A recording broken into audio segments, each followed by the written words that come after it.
Today I'm taking you behind the scenes of my latest beach photo shoot. For this setup I have in mind my series which I call Tea with Alice. I'm here with my friend Brandon, who I am just given my cello to. He doesn't know how to play it, but that's okay. And we've got two props, the cello and a little teacup, because it is for my series Tea with Alice. And we brought this really cool antique chair for Brandon to sit on. I think this is going to make an excellent composition. It's going to give me a lot of things to play with once I get the images back in the computer and pull it up on Photoshop. I timed the photo shoot to be an hour before sunset, so we'd have this beautiful golden light. I knew Brandon would be wearing this gold shimmery suit, and I just was so thrilled to see how the golden orange colors were glowing off of his skin. It was just the perfect photo shoot. Here I'm trying to give Brandon a break from the sun in his eyes. It's always good to keep your models comfortable. Here's the equipment that I use for my more formal photo shoots. And yes, I'm a Nikon girl. So my everyday lens is the Nikon 18 to 55 millimeter. This is my zoom lens. And for more specialized situations, sometimes I go with a prime lens. This is what I use when I want more crisp detail in my subject and a really blurred background. In case anyone is in the market for a camera or a lens, I'll put links in the description below. So when you're on location and you've brought a model and you've brought props, you want to definitely set up as many different scenes as you can think of in the moment. You don't want to waste the effort that you've put into setting up the scene. I like shooting from a lower angle than the head of the model, but if I had brought a tall ladder, it would have been a really cool vantage point to get up on the ladder and shoot down at the subject. So I knew I had to shoot quickly. The sun was dropping behind the dunes because the beach where we're at is down lower than the dunes, so I was losing my light, but I got everything I needed. Since the sun is in my model's eyes, I told him I would let him know when I was going to start shooting so he could keep his eyes closed until I started taking the pictures. Welcome to my channel, Shelly J. Cox. Come along with me on my art journey, and you can do that by hitting the subscribe button if you're not already a subscriber. Here's one of the images that I selected from the hundreds that I took during the photo shoot. Once I get it in Photoshop, the first thing I like to do is play with the idea of cropping and setting up the composition. Then I'll go back in and look at the lighting, contrast, exposures, things like that. I'm imagining that this will be a horizontal oriented painting, but I may have to do a portrait crop as well. Hi everyone, I put together this free tutorial as a way to say thank you for all the support for my channel. Do you struggle to paint eyes that have life in them? Then you will definitely want to grab this freebie. There's a link in the description just below this video. It'll take you here where all you have to do is enter your email and first name. Then click the pink button and your free How to Paint Eyes tutorial will be on its way to you. It's a real-time tutorial full of tips on painting realistic expressive eyes. I've decided that my final painting size will be 24 by 16. Now I'm going to see what my composition looks like when I apply the rule of thirds to it, the golden spiral, the golden ratio. I'm going to check it for its triangles and diagonals, and these are great guides for setting up compositions that work really well. You want to really take your time with this step.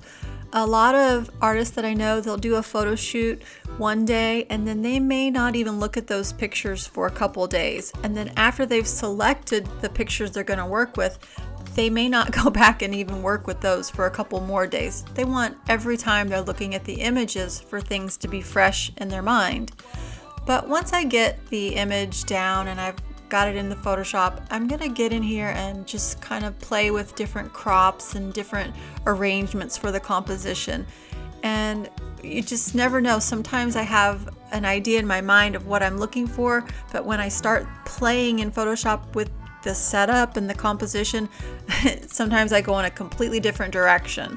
So what happened here was I ended up going into a square format away from the horizontal format I originally thought I was going for.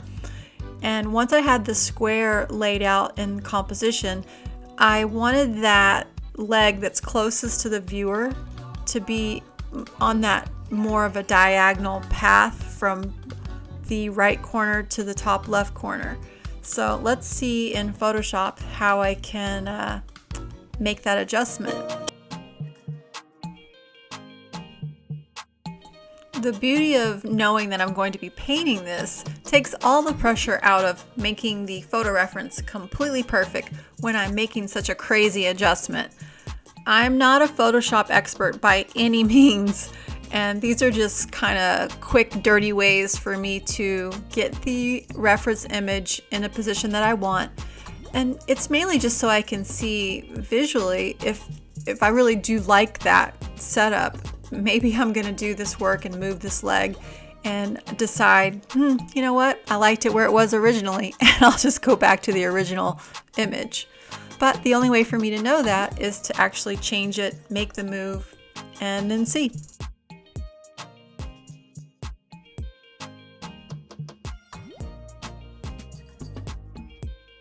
So here we can toggle on and off the before and after image. Which one do you prefer? Let me know in the comments. Leg forward or the original position where the leg was closer to the chair? Okay, here's a funny thing you probably don't know about me. I love rabbits. I have no idea why. Always been drawn to them. Maybe it's because they're just so cute and fluffy. But this is a series called Tea with Alice, and so there has to be a rabbit.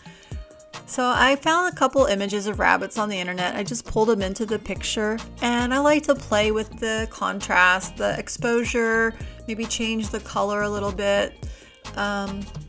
So once I have it in there, I decide this rabbit might be a little too bright, a little too big.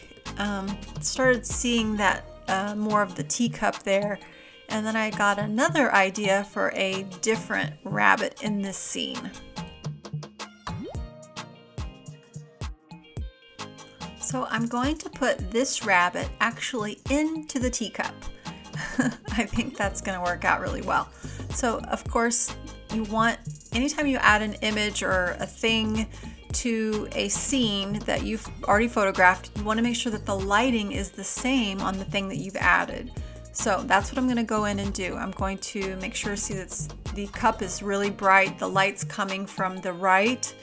We've got to make the rabbit have that same lighting effect, and I'm going to do that by, I'm going to turn down the exposure and then go in and hit the highlighted areas.